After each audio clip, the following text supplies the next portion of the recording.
Okay, sorry about the delayed start, but we're really pushing the boundaries and trying lots of live stuff, and it's always a bit of a pain when you have to do a last-minute setup. So I seem to have a bit of a reputation for taking technology into places it really shouldn't go. And I don't know why that is. It just seems to be like that. So a little while ago, I acquired myself one of these, and my wife thought that I was buying a car. But we all know the reality. It's not...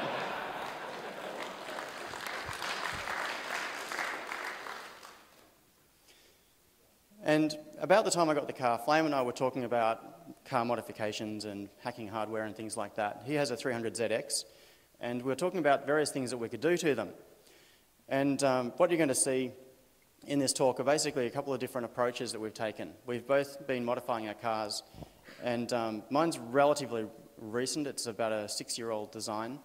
Flame's car is a little bit older, so the technology level is quite different, and we're going to talk a little bit about that. So how do you get started? Well, basically, with a really modern car, once you strip away the skin, I mean, everybody knows that modern cars have got computers in them. The general concept is a car has a computer in it, and when you take it along to a mechanic, they plug in a laptop and they tweak some settings and then they charge you $2,000. That's what everybody thinks it is.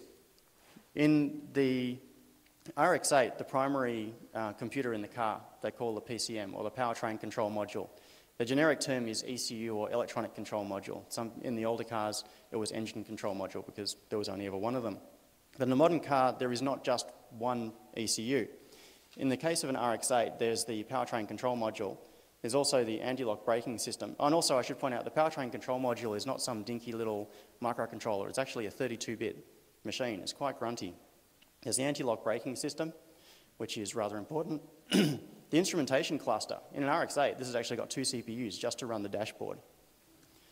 There's the keyless entry control module, the electronic power steering system, once again rather critical. There's a dynamic stability control. So this is another ECU which has accelerometers and things in it, measures slippage of the tyres, and it can do things like, as you are cornering, if you are understeering, which means that you're trying to turn into the corner but the car is drifting off out of the corner, it can partially apply the brakes to the back right wheel to pivot the car around the centre of gravity or around the restriction. And it basically can control understeer and oversteer dynamically as you're driving along. So with dynamic stability control, a car can be pushed a lot harder than it can without it. There is also a steering angle sensor. This is attached to the end of the shaft coming down from the steering wheel, and it also has 2 torque sensors attached to it. So the car is getting continuous feedback on how much pressure you're applying, not just the position of the steering, but whether you're applying pressure and how much it is. And there's also the tyre pressure monitoring system, so it's actively checking the status of the tyre pressure and all the tyres, making sure everything is working okay. And if my car was an auto, it's not, it's a manual, but if it was an auto, there would also be a transmission control module. Now this is really just the start of it. We're looking at a lot of computers right here, and an RX-8 is a relatively conservative car in design terms by today's standards. A lot of modern cars have like in the order of 40 computers in them, and this is from the factory. This is before you even start playing with it. So there's an awful lot of technology in a modern car, and to the typical person it can seem totally inaccessible. But I was really curious. I wanted to see what could be done, so I wanted to start investigating what the technology is based on, how it all works, and start playing with it. But there's a little diagram here. Don't care about the detail. There's one point I want to make here. This is one little segment of the 55 pages of the wiring diagram of an RX-8. And that's not counting all the ECUs, that's just the wiring between them is 55 pages. The issue here is that that box you can see on the left-hand side is part of the Bose in-car entertainment system. If you look carefully, there is a little link here that says, to anti-lock brake system. That's where things get interesting. A modern car is a very complex system with a whole lot of interrelated components that are talking very rapidly. And obviously you need real-time communication between them. So when you start messing around with it, you have to be very careful of the unexpected side effects of some of the things that you do. So the thing is, where do you start? How do you actually...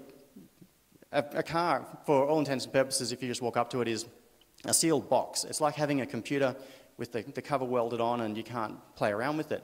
How do you get into it and actually start looking at how it works? If you're looking at a reasonably modern car, the first thing you need to be aware of is OBD, which is onboard diagnostics. This has been around in a couple of iterations for quite a while now. Since about 96, every car sold in California was required by law to have an OBD interface on it. That means that basically any legislation that's passed in California automatically applies everywhere else because the car manufacturers want to sell their cars in California. So any reasonably recent car will have an OBD port on it of some vintage. There was some early OBD1. The most common one that you see on pretty much any car nowadays is OBD2, which has been around for quite a while. That is the port that your mechanic will use when they plug in their laptop and they want to talk to the car and find out what it's doing. Because there are all these computers on it, but there needs to be some way to communicate with them. OBD is a single interface that lets you connect through into the internal communication system of the car. And because it's a standard, basically all cars operate the same in terms of the interface. In the early days, a lot of onboard electronics was custom, and so you would need a different connection for every type of car. Each manufacturer would have their own. But nowadays, with a standard OBD interface, you can be reasonably assured of being able to plug into pretty much any car and get some sensible communication happening. You may not get the full capabilities of that particular model, but you'll get some basic stuff. And it's actually pretty simple. This thing is an OBD dongle. You can buy them off eBay for in the order of $40. This particular one is very similar to the one I have. It has a USB connection in it, and you basically just plug it into the socket under the dash, plug the other end into your laptop running Linux. It enumerates itself as a serial port, and you can open a direct serial connection into the onboard systems on your car. So that's really, really cool. You can get some really interesting information out of it that way.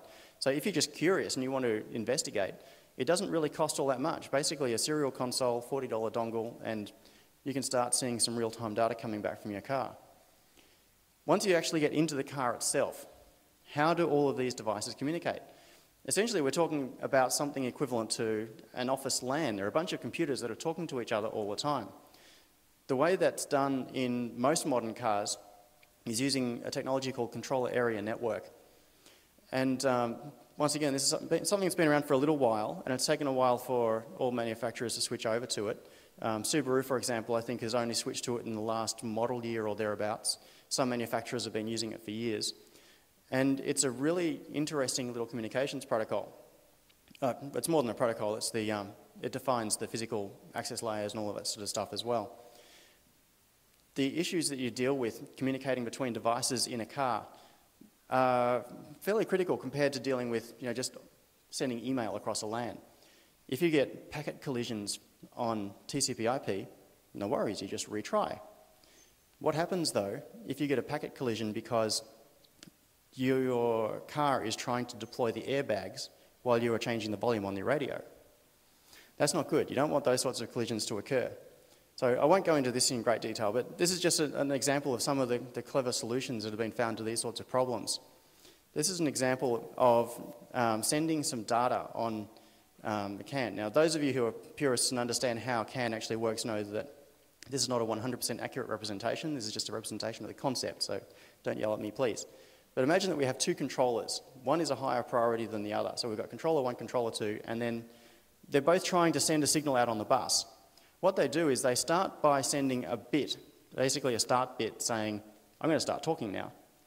So imagine they were both trying to do this at the same time. So at the exact same moment, two controllers start sending a bit. On the bus itself, it goes high, so we get a logical high. There's a bit, that's fine. And then they both send a logical high again. Once again, the bus sees it and it's fine. But the way it works is that the higher priority controller always needs to get its message through no matter what happens.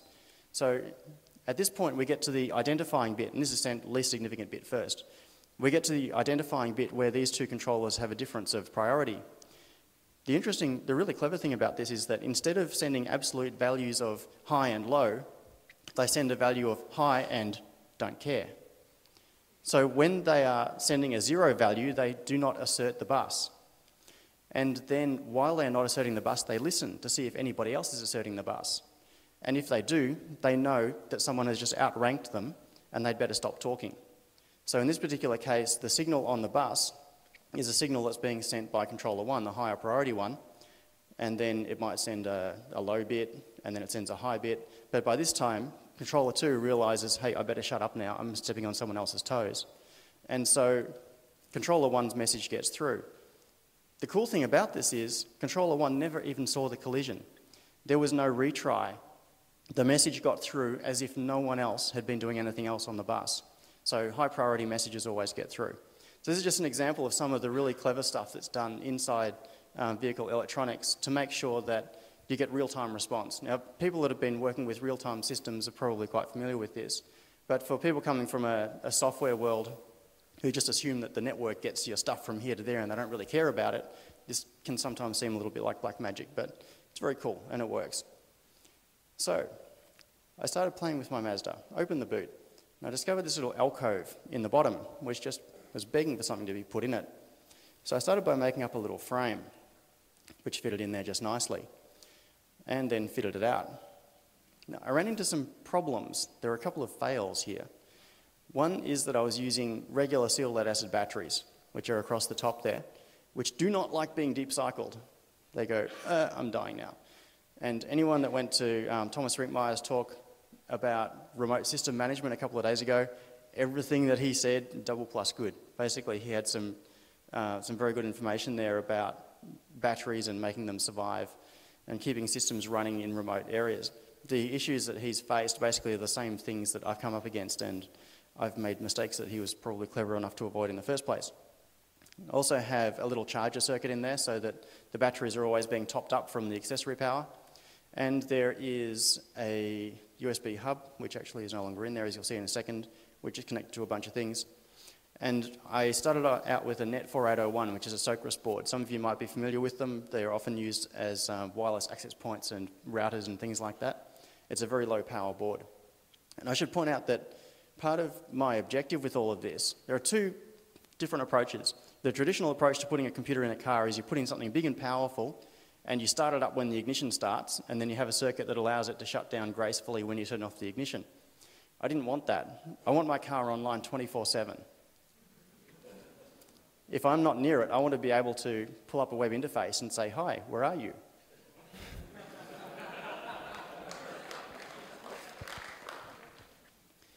So the big problem that I've had to face through all of this is power management. Trying to get power usage down to the point where I can keep this stuff running all the time. So this is what's currently in the boot. The Net 4801 has been replaced by an Alex 1, which is basically like a next generation version. It's a slightly newer board, 500 megahertz geode processor. It's basically a full x86 machine. I'm running Ubuntu on it, and it pulls 4 watts, like total. That's it, the entire computer, 4 watts. So it's a very cool little device. And I've also replaced the battery with a 28 amp hour deep cycle seal lead acid battery. Other than that, stuff is very much similar. And you can see down in the bottom left corner there is a massive USB connection. There's a whole heap of stuff, and there's an audio stuff. So I've got connections to a whole bunch of different things in there. Wi-Fi, so that the car itself can be an access point, so that if you're nearby with something like an internet tablet. I didn't pull it out earlier.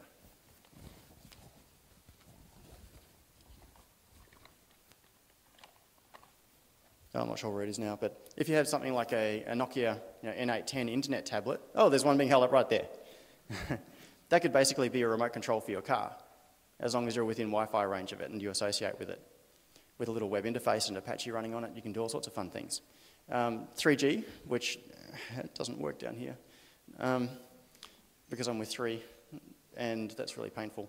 But normally the car is online using 3, and I'm running a dynamic DNS client so that at any point in time I can go to rx8.oxford.com.au and there's my car. OBD, so onboard diagnostics connection, there's a GPS, so I've got a little USB mouse GPS sitting up on the parcel shelf, and I have a connection to an ignition controller which is running an Arduino and is wired into all sorts of sensitive places in the car's electrical system. And there's also an RFID connection. There is an RFID reader attached to the back right window of the car. And the idea is, well, maybe we can talk about that in a moment. And audio. So I've got an audio connection into it. Through the OBD system, there are a whole bunch of different things. This is just some examples. There is lots more information you can get out of it. But what I have is a little routine which connects to the OBD interface, connects to GPS, and sticks all these bits of information into a MySQL database. So the idea is that all the time the car is logging everything about what's happening. And that means that you can build up a history of what the car has done. That means you can do things like draw pretty graphs like this. So this is a view of a trip around the block. And the grey line across the top is intake air temperature. The car had been idling for a while, so it was pretty hot. Road speed is the blue one down the bottom, and throttle position. So you can see I was sitting in the driveway, blipped the throttle while it was out of gear, didn't move. Blipped it again in reverse, and you can see the speed went up 3 or 4 kilometres an hour as I backed out of the driveway. And then as I accelerated up the street, you can see the speed rise, and then because there was airflow coming in through the radiator, the intake air temperature fell. So this is over the space of a couple of minutes, basically a drive out and around the block and around some streets. So you can, yes? Okay.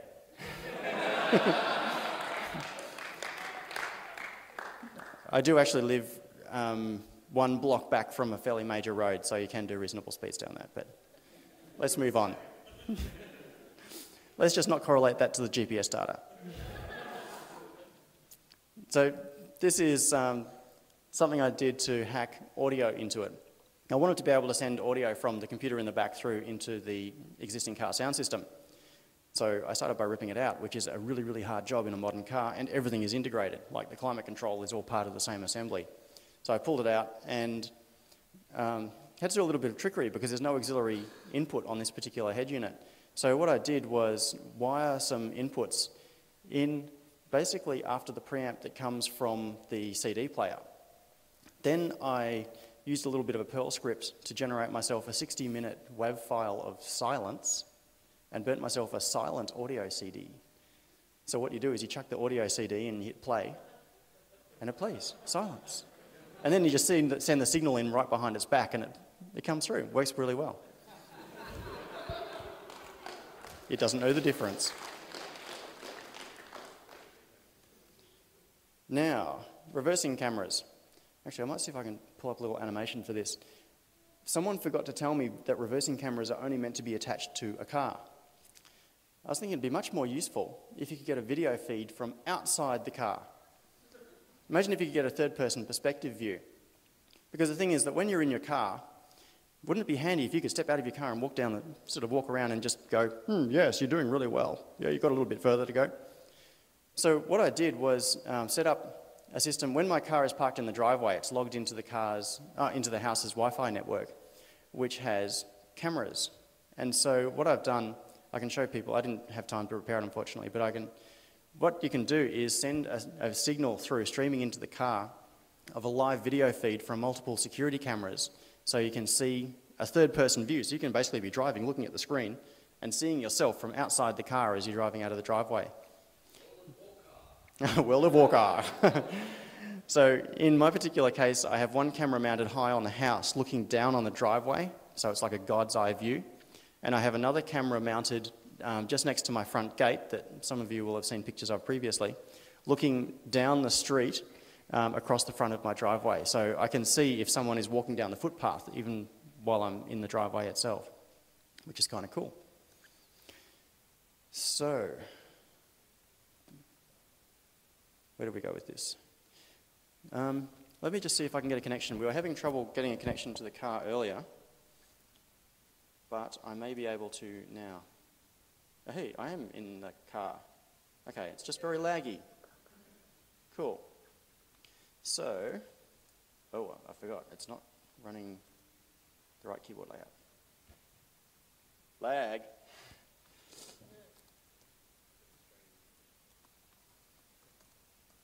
Yeah, everybody get off the network, please.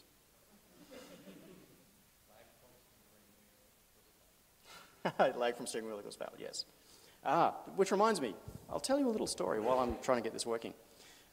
All these nasty ideas come into my head when I see data being fed from one system to another. For example, I was looking at self-parking cars a little while ago. You know, you line it up and you press a button and it figures out where you go. They look really spooky because, you know, the steering wheel just spins by itself and it does its thing. And then I was thinking, it's got electrically assisted power steering. It's got a torque sensor on the steering wheel. If I can tell the power steering system that I'm applying pressure to the steering wheel, it'll help me. I haven't actually tried it yet, but I'm very, very tempted. Your car is not your exoskeleton. No. And something else, I should make this comment. It seems that just about every talk I do, it starts with a warning saying, this can kill you. It's become a bit of a tradition. The thing is that when you're doing this stuff, it won't just kill you, you can kill other people as well. So you have to, even Bidal, so you have to be really, really careful. So let's just have a quick look at this.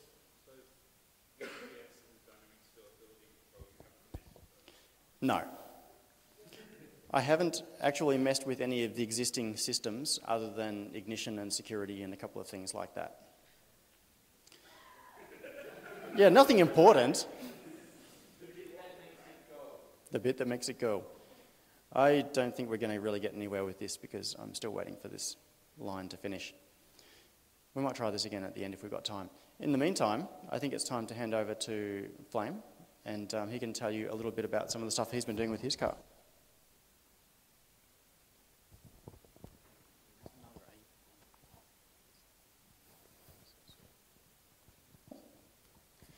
Okay, I took a very different approach to John with this project in that I first of all looked into the price of existing computer equipment that I could put in the car, and there's some really nifty little devices that you can buy from overseas, and they are exceptionally expensive.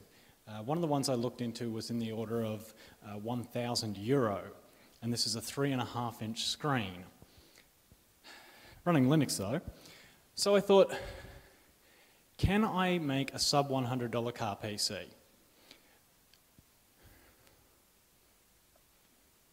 So my first attempt was shopping online. So I of course hit up eBay. Now, on eBay, I did manage to find some machines with touchscreen that would run Linux. However, I ran into problems like this where we have serial port support 100%, frame buffer 100 or 20%, depending on which model you have, and all the way down the bottom, sound 0%. So that's not going to play my MP3s for me. So we have a fail. Next, I tried shopping in the real world. Cash converters, of course. We want something cheap. So I went along to Cash Converters on a Sunday morning. Unfortunately, the retail shop was closed today. I did, however, find another Cash Converters that was open, and I managed to find a triple EPC, second-hand, at retail price. And this lovely router, which is OpenWRT compatible, for all of $3 less than what I can buy it for brand new, or rather, the latest version of it brand new. I tried the computer markets, but then I decided I don't really want to install pirated software and movies in my car, so we have another fail.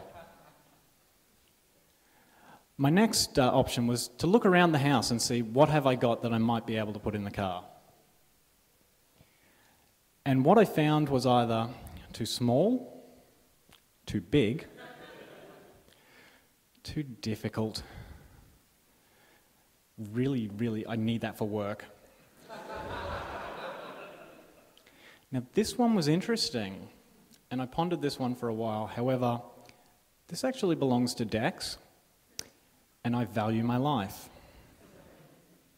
Likewise, I value my life. You can actually run Linux on these things, but they don't have a touchscreen, and they don't have a keyboard, and they don't have any graphical interface on them. So there's not a lot you can really do with it. It wasn't worth risking my life over. This one has a touchscreen. Once again, I value my life. Okay, by this stage, I was getting desperate. It was obviously time for something different. That was a fail. And it was time to go dumpster diving.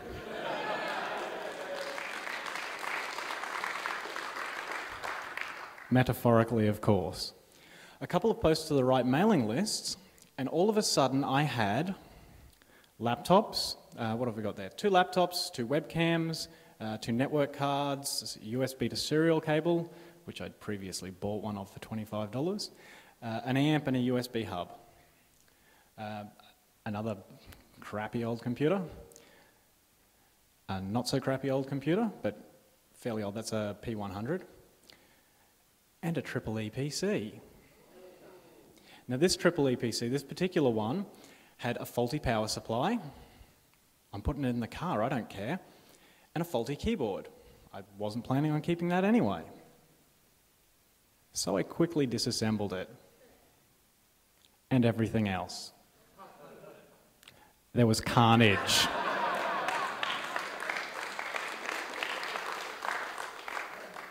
However, the machines actually work afterwards, and I can prove it. Both of them, they're fired up. Okay, so the first thing I actually modified in the car was to install the amp, which required power run directly from the battery through the firewall. And that's half of the panels missing out of the inside of my car, and the amp just sitting in the back.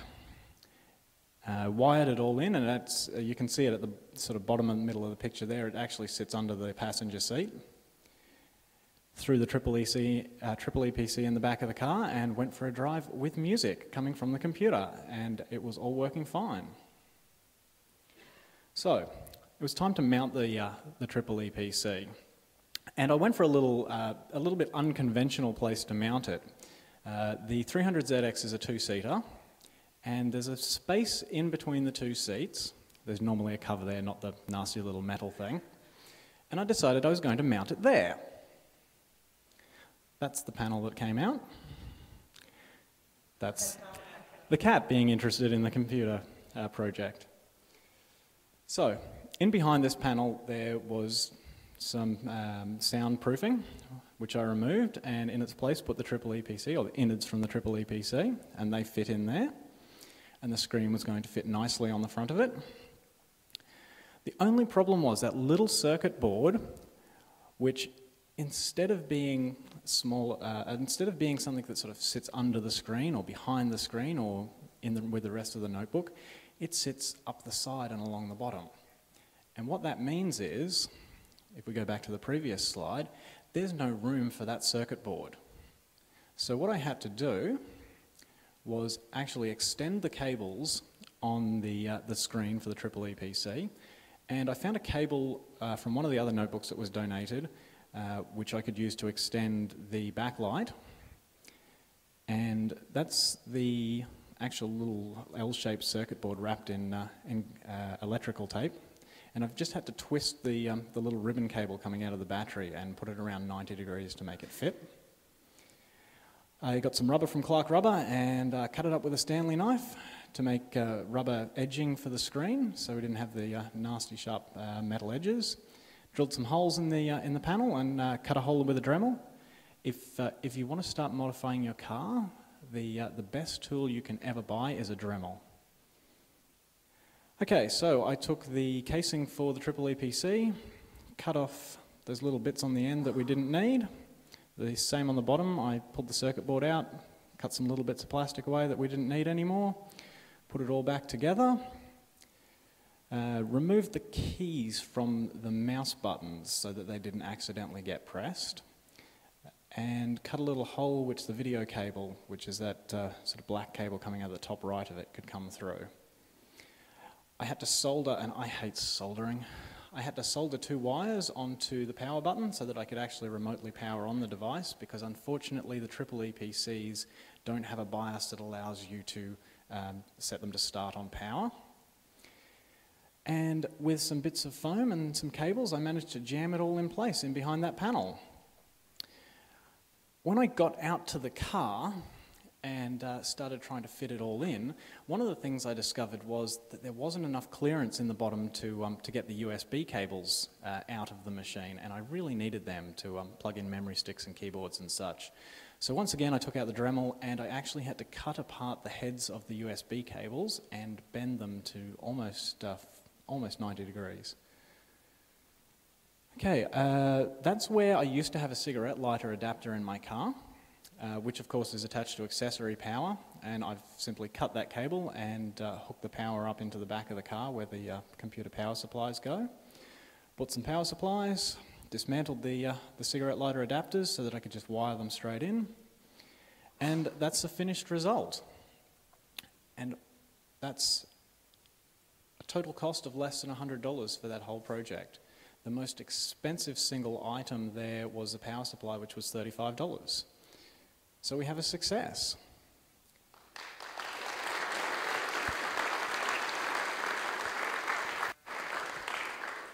Unfortunately, if you've ever tried to look at a screen that's between your seats while you're driving,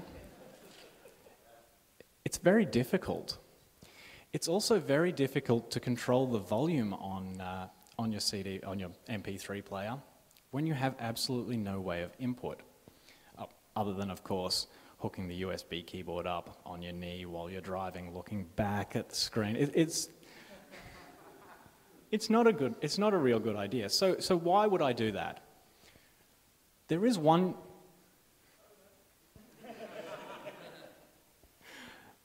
thought that I had. The one thought I had, the reversing cameras that you see on a lot of modern cars now, they have a screen in your dashboard that you can look at while you're reversing. So basically, you're heading that way, you're looking that way. You might get a good view of a little bit from the camera, but there's a lot that you're not seeing. So eventually, the idea is going to be that when I look over my shoulder to reverse, I'm actually going to be able to glance down and see an image from the reversing camera on my screen there. But it's not a lot of use for anything else in the car. But of course, I had other plans for the dashboard, which started with disassembling, removing the plastic around there, pulling out all of the audio gear in the car, putting the CD player back again, because obviously I forgot to eject my CD before pulling it out.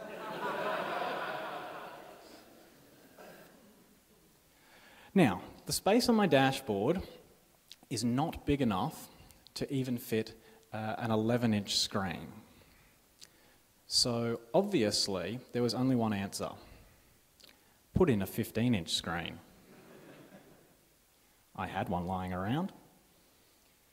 So I started with some bits of cardboard and made myself an alpha version. This is the guts out of the laptop, sitting on top, which is just had some rubber edging run around the sides of it, because anything that you want to mount on your dashboard in a car, you have to think about what's going to happen in a crash. Okay, so you don't want sharp edges there. And that's where the screen's going to sit. Looks pretty good to me. So, another trip down to Clark Rubber, and I had the very helpful staff cut the pieces out for me. I'm glad I wasn't doing it myself, because it's a hell of a job. And this would be the beta version of the hardware. So, I pulled the laptop even further apart, took the Dremel once again, actually attached that rubber edging with silicon sealant, and that's what the finished product looks like on top. And underneath, you can see sort of in the middle of there, there's the little metal brackets that I've used to actually mount it to that foam. So, I actually did manage to find something useful on eBay, which was a $99 15-inch touch panel, which fitted onto the screen with some double-sided tape, and once again, rubber edging around it. And of course, metal brackets in the back to mount it in place, and some electrical tape to hold everything together. This is the motherboard out of yet another laptop that was donated to me.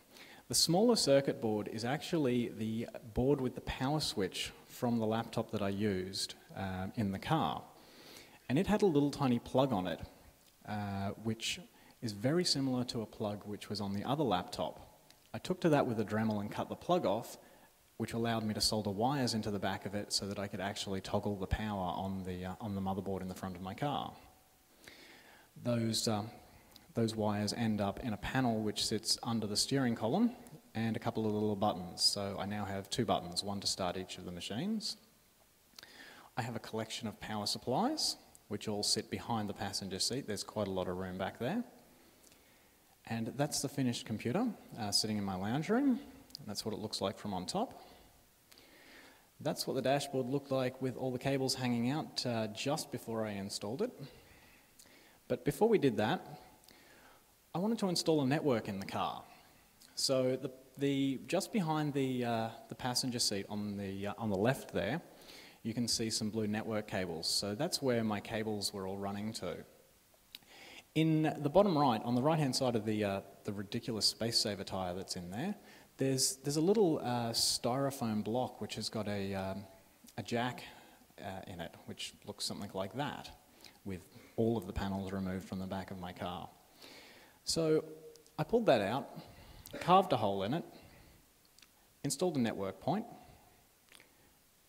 and popped it back in the car. So I now have 2 network points in the back of my car in case I ever want to expand it, or maybe I was at a conference and we couldn't get the Wi-Fi working and I ran a big long network cable out to the car and plugged it into that port. Very, very useful. So, ran the cables to a switch, which you can see the top of there. That's maybe a better view of it. That's an even better view of it. So, that is an Asus WL520GU, which is an OpenWRT compatible router, which is going to give me Wi-Fi one day. Actually, it was giving me Wi-Fi while I was running around in the car for about a week with a completely open network. Connected to the machine, which was connected to my ECU. So that's where the network point terminates at the front of the car, and this is what the computer looks like installed in the car, and of course running Ubuntu.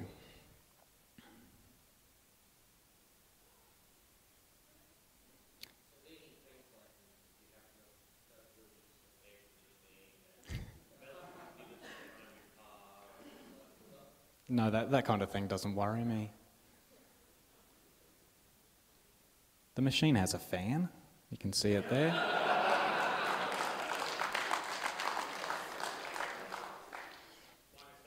And of course, the most important modification, which I'm sure you can see in those photos, this photo, there's a lot of extra wiring in the car. So it now has 2 fire extinguishers. I should just jump in here and say that I actually smoked a car once. Maybe not in the way you're thinking, but it wasn't in a good way. It was many, many years ago, I had an RX-3 that it had been gutted basically. The entire wiring loom was custom built. And driving down the road one day, smoke started coming out from under the dash, and I had to leap out and actually use the fire extinguisher. So it's just an illustration of the fact that you've got to be careful with this stuff. There was a question. Yes, you. Oh, 5 minutes. Okay. Better hurry up then.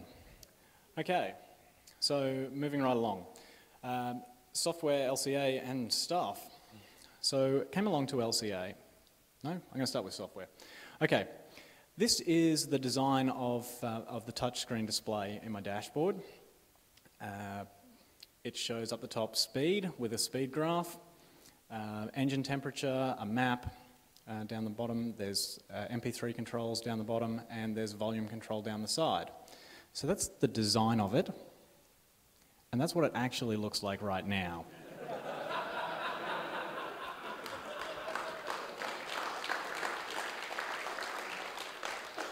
That is actually an Ajax web application, which is running on the front-end computer, connecting to the back-end computer via a network protocol. When you say 5 minutes before we're over? Oops. Okay, we had some bugs that we discovered on the way down, most of them across the number plate, but we did some bug fixing.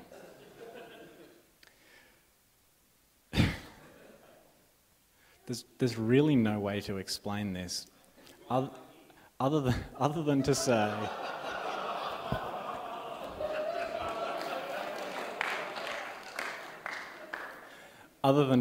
that there is a camera in his hand and this is the result.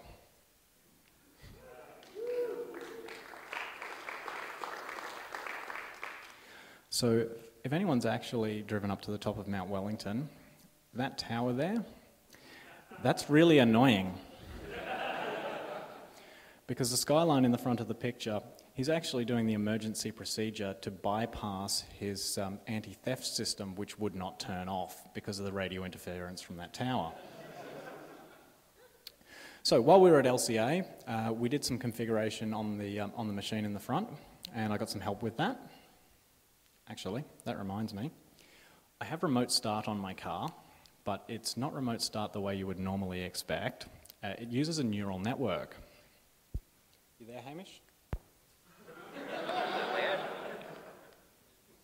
Are you there, Hamish? Yes, I'm here. Could I get you to start my car? Sure, not a problem. Thank you. Do you want to put it out over the live feed? Sorry, what was that? Do you want to put it out over the live feed? The guys are sort of sitting around here a bit. No, we don't have live feed on this side. Sorry, what was that? I cut you off there. There's no live feed. We have no live feed. Thanks. Okay. We also had some help hacking webcams to work in the car. Quite a lot of help hacking webcams to work in the car. While this was going on, I was hard at work with John on the robotic bear.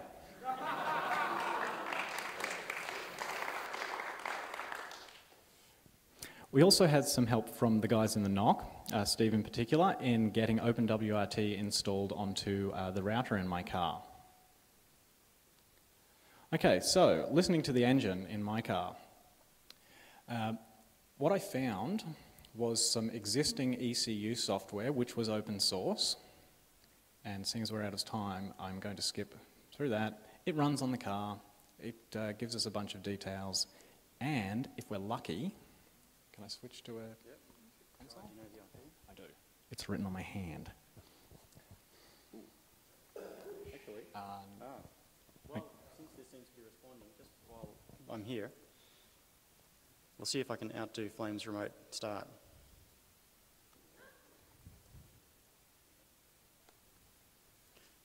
Hello.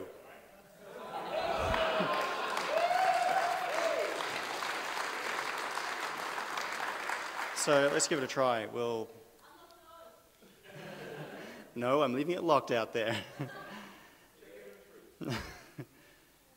Okay, so...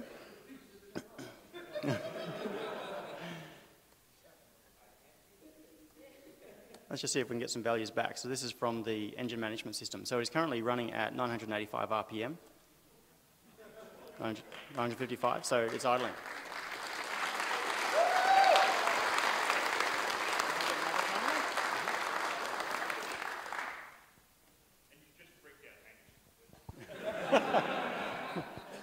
And for a little while, I actually had that network socket open to the internet direct to my ECU. And then I told Crash the host name of my car, and about 5 minutes later I fired up IP tables and fixed the problem.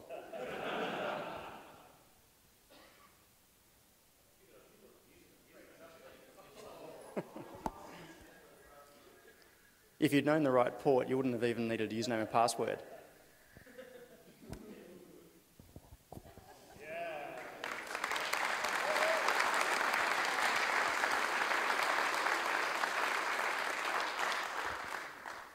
finish, can I get you to jump in my car and rev the engine?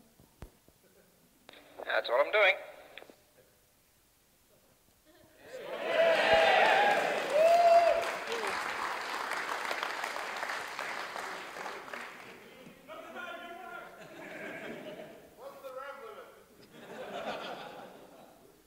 Rev it a bit harder.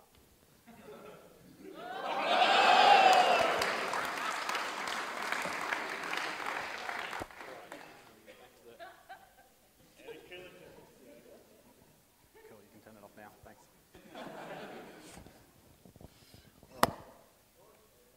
So,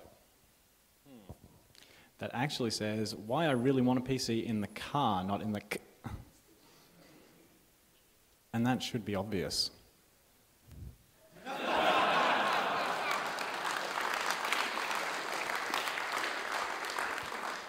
The next project, of course, is car-to-car Minesweeper protocol.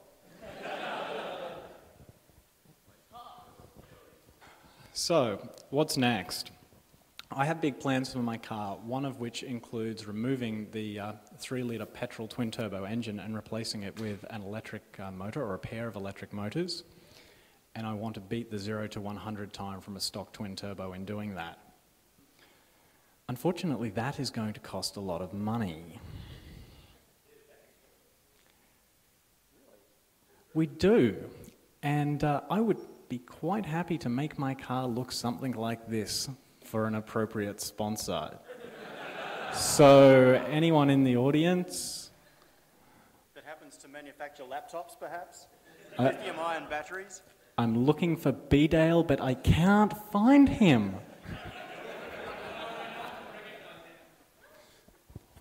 Thank you. I think that's all.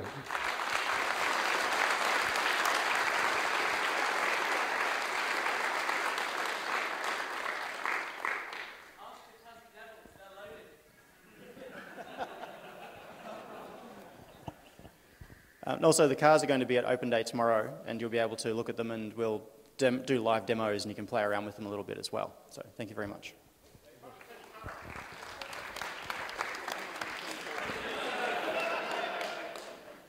Well, it's still on.